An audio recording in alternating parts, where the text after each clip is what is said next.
नमस्कार। करवा चौथ का हिंदू संस्कृति में विशेष महत्व है। इस दिन पति की लंबी उम्र के लिए पत्नियां पूर्ण श्रद्धा से निर्जला व्रत रखती हैं। करवा चौथ का महत्व। छांदोग्य उपनिषद के अनुसार चंद्रमा में पुरुष रूपी ब्रह्मा की उपासना करने से सारे पाप नष्ट हो जाते हैं। इससे जीवन में किसी भी प्रकार का कष्ट नहीं होता है।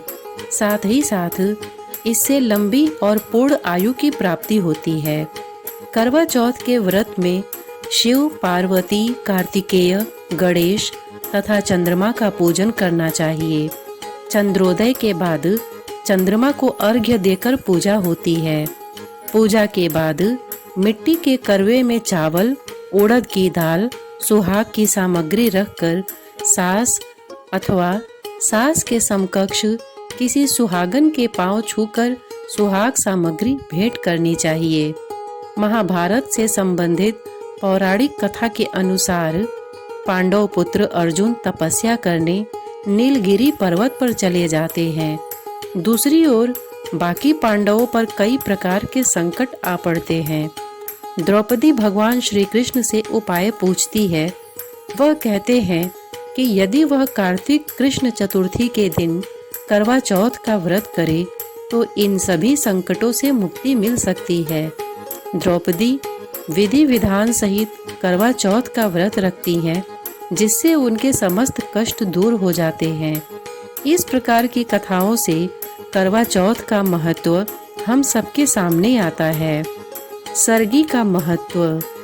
करवा चौथ में सरगी का काफी महत्व है। सरगी सास की तरफ से अपनी बहू को दी जाती है।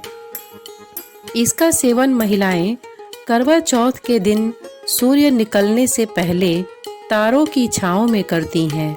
सरगी के रूप में सास अपनी बहू को विभिन्न खाद्य पदार्थ एवं वस्त्र इत्यादि भेंट देती है। सरगी सौभाग्य और समृद्धि का रूप होती है। सरगी के रूप में खाने की वस्तुओं को जैसे फल, मिठाई आदि को व्रती महिलाएं व्रत करने वाले दिन सूर्योदय से पूर्व प्रातः काल में तारों की छांव में ग्रहण करती हैं। तत्पश्चात व्रत आरंभ होता है। अपने व्रत को पूर्ण करती हैं। महत्व के बाद बात आती है कि करवा चौथ की पूजा की विधि क्या है। किसी भी व्रत में पूजन विधि का बहुत महत्व होता है। अगर सही विधि पूर्वक पूजा नहीं की जाती है तो इससे पूरा फल प्राप्त नहीं हो पाता है। चौथ की पूजन सामग्री और व्रत की विधि। करवा चौथ पर्व की पूजन सामग्री: कुमकुम, शहद, अगरबत्ती, पुष्प, कच्चा दूध, शक्कर, शुद्ध घी, दही, मेहंदी, मिठाई, गंगा जल, चंदन, चावल, सिंदूर, मेहंदी, महावर, कंघा, बिंदी, चुनरी, चूड़ी, बिछुआ, मिट्टी का टोटीदार करवा व ढक्कन, दीपक, रुई, कपूर, गेहूं, शक्कर का बूरा, हल्दी, पानी का लोटा, गौरी बनाने के लिए पीली मिट्टी, लकड़ी का आसन, छलनी, 8 पोरियों की अठावरी, हलवा, दक्षिणा के लिए पैसे। संपूर्ण सामग्री को एक दिन पहले ही एकत्रित कर लें। व्रत वाले दिन ब्रह्म मुहूर्त में उठकर स्नान कर स्वच्छ कपड़े पहन लें तथा श्रृंगार भी कर लें। इस अवसर पर करवा की पूजा आराधना कर उसके साथ शिव पार्वती की पूजा का विधान है, क्योंकि माता पार्वती ने कठिन तपस्या करके शिवजी को प्राप्त कर अखंड सौभाग्य प्राप्त किया था। इसलिए शिव पार्वती की पूजा की जाती है। करवा चौथ के दिन चंद्रमा की पूजा का धार्मिक और ज्योतिष दोनों ही दृष्टि से महत्व है। व्रत के दिन प्रातः स्नान आदि करने के पश्चात यह संकल्प बोलकर करवा चौथ का व्रत का आरंभ करें। करवा चौथ पूजन विधि। प्रातः काल में नित्य कर्म से निवृत्त होकर संकल्प लें और व्रत आरंभ करें। व्रत के दिन निर्जला रहें, यानी जलपान न करें। व्रत के दिन प्रातः स्नान आदि करने के पश्चात यह संकल्प बोलकर करवा चौथ का आरंभ करें। प्रातः पूजा के समय इस मंत्र के जप से व्रत का आरंभ किया जाता है। मम सुख सौभाग्य पुत्र पौत्रादिषु स्थिर श्री प्राप्तये करक चतुर्थी व्रत महम करिष्ये, अथवा ओम शिवाय नमः से पार्वती का, ओम नमः शिवाय से शिव का, ओम षण्मुखाय नमः से स्वामी कार्तिकेय का, ओम गणेशाय नमः से गणेश का तथा ओम सोमाय नमः से चंद्रमा का पूजन करें।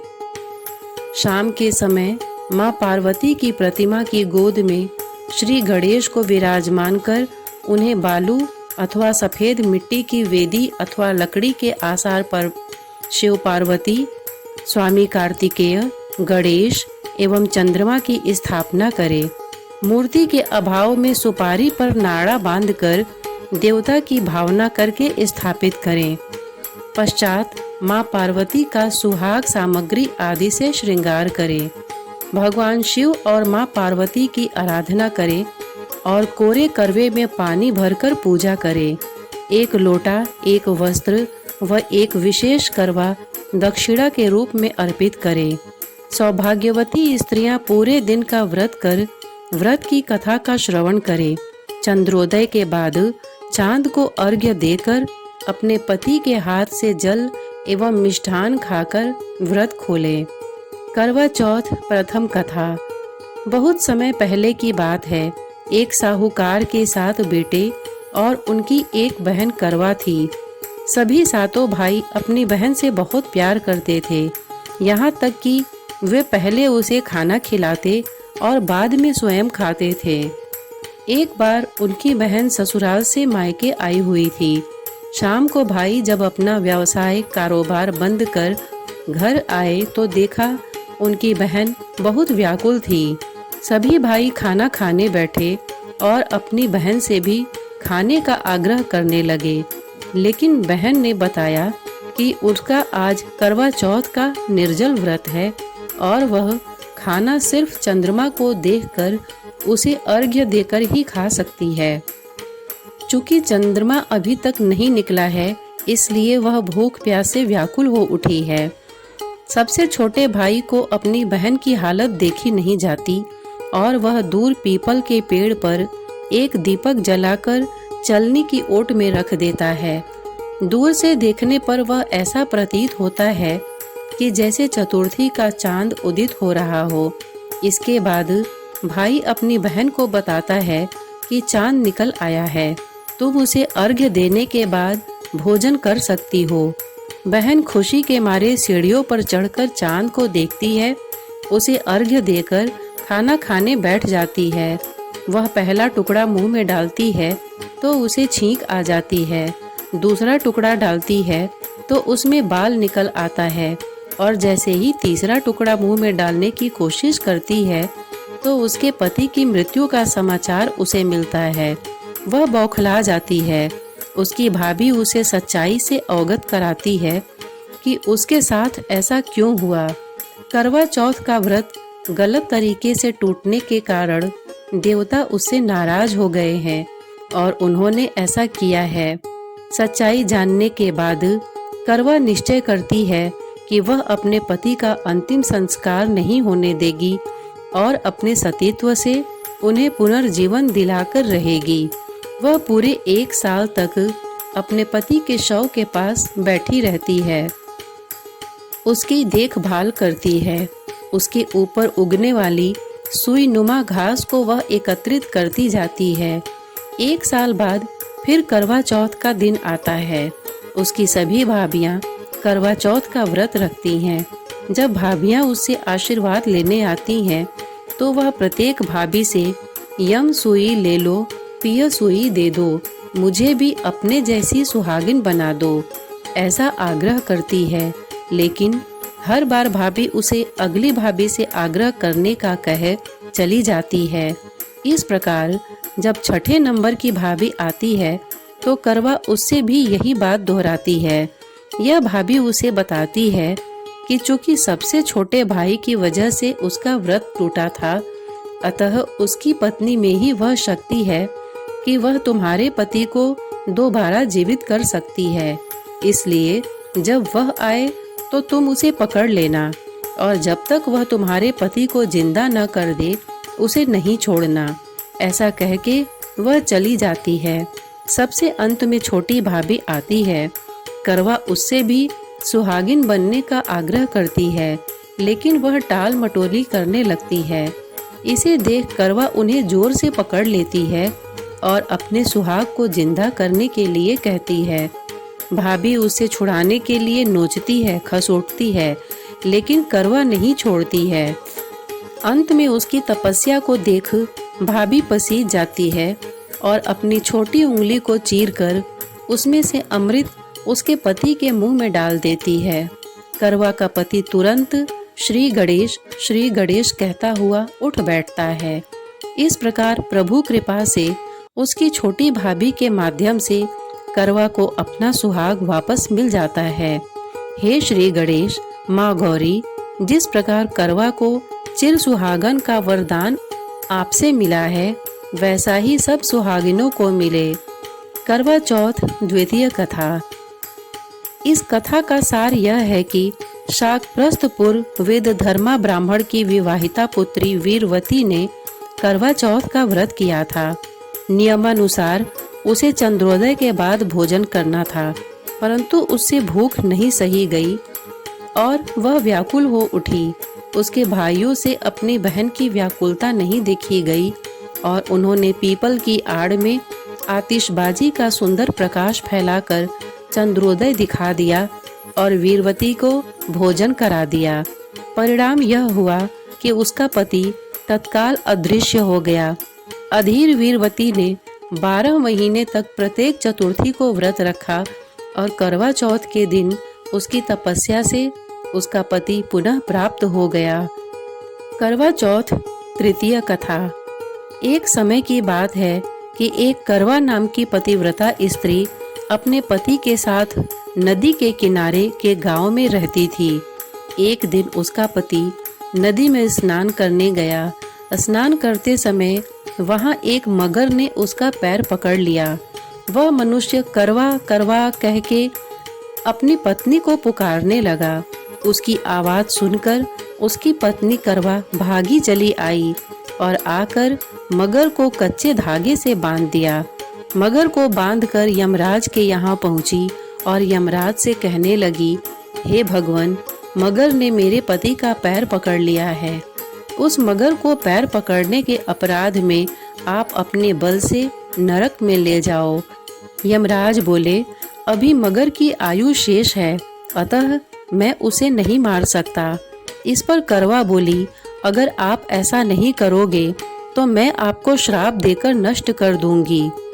सुनकर यमराज डर गए और उस पतिव्रता करवा के साथ आकर मगर को यमपुरी भेज दिया और करवा के पति को दीर्घायु दी। हे करवा माता, जैसे तुमने अपने पति की रक्षा की, वैसे सबके पतियों की रक्षा करना। करवा चौथ की चौथी कथा। एक बार पांडु पुत्र अर्जुन तपस्या करने नीलगिरी नामक पर्वत पर गए। इधर द्रौपदी बहुत परेशान थी। उनकी कोई खबर न मिलने पर उन्होंने कृष्ण भगवान का ध्यान किया और अपनी चिंता व्यक्त की। कृष्ण भगवान ने कहा, बहना, इसी तरह का प्रश्न एक बार माता पार्वती ने शंकर जी से किया था। तब शंकर जी ने माता पार्वती को करवा चौथ का व्रत बतलाया। इस व्रत को करने से स्त्रियां अपने सुहाग की रक्षा हर आने वाले संकट से वैसे ही कर सकती हैं जैसे एक ब्राह्मण ने की थी। प्राचीन काल में एक ब्राह्मण था। उसके 4 लड़के एवं एक गुणवती लड़की थी। एक बार लड़की मायके में थी, तब करवा चौथ का व्रत पड़ा। उसने व्रत को विधि पूर्वक किया। पूरे दिन निर्जला रही, कुछ खाया पिया नहीं। पर उसके चारों भाई परेशान थे कि बहन को प्यास लगी होगी, भूख लगी होगी, पर बहन चंद्रोदय के बाद ही जल ग्रहण करेगी। भाइयों से न रहा गया। उन्होंने शाम होते ही बहन को बनावटी चंद्रोदय दिखा दिया। एक भाई पीपल की लकड़ी पर छलनी लेकर चढ़ गया और दीपक जलाकर छलनी से रोशनी उत्पन्न कर दी। तभी दूसरे भाई ने नीचे से बहन को आवाज दी, देखो बहन, चंद्रमा निकल आया है, पूजन कर भोजन ग्रहण करो। बहन ने भोजन ग्रहण किया। भोजन ग्रहण करते ही उसके पति की मृत्यु हो गई। अब वह दुखी हो विलाप करने लगी। तभी वहां से रानी इंद्राणी निकल रही थी। उनसे उसका दुख न देखा गया। ब्राह्मण कन्या ने उनके पैर पकड़ लिए और अपने दुख का कारण पूछा। तब इंद्राणी ने बताया, तूने बिना चंद्र दर्शन किए करवा चौथ का व्रत तोड़ दिया, इसलिए यह कष्ट मिला। अब तू वर्ष भर की चौथ का व्रत नियम पूर्वक करना तो तेरा पति जीवित हो जाएगा। उसने इंद्राणी के कहे अनुसार चौथ व्रत किया तो पुनः सौभाग्यवती हो गई। इसलिए प्रत्येक स्त्री को अपने पति की दीर्घायु के लिए यह व्रत करना चाहिए। द्रौपदी ने यह व्रत किया और अर्जुन सकुशल मनोवांछित फल प्राप्त कर वापस लौट आए। तभी से हिंदू महिलाएं अपने अखंड सुहाग के लिए करवा चौथ का व्रत करती हैं। सायंकाल में चंद्रमा के दर्शन करने के बाद ही पति द्वारा अन्न एवं जल ग्रहण करें। पति, सास, ससुर सबका आशीर्वाद लेकर व्रत को समाप्त करें। प्राचीन मान्यताओं के अनुसार करवा चौथ के दिन शाम के समय चंद्रमा को अर्घ्य देकर ही व्रत खोला जाता है। चंद्रदेव को अर्घ्य देते समय इस मंत्र का जप अवश्य करना चाहिए। अर्घ्य देते समय इस मंत्र का जप करने से घर में सुख एवं शांति आती है। गगनार्णव माणिक्य चंद्र दाक्षायणी पते, गृहाणार्घ्य मया दत्तम गणेश प्रतिरूपक। इसका अर्थ है कि सागर समान आकाश के माणिक्य, दक्ष कन्या रोहिणी के प्रिय व श्री गणेश के प्रतिरूप चंद्रदेव मेरा अर्घ्य स्वीकार करें। इति शुभम। धन्यवाद।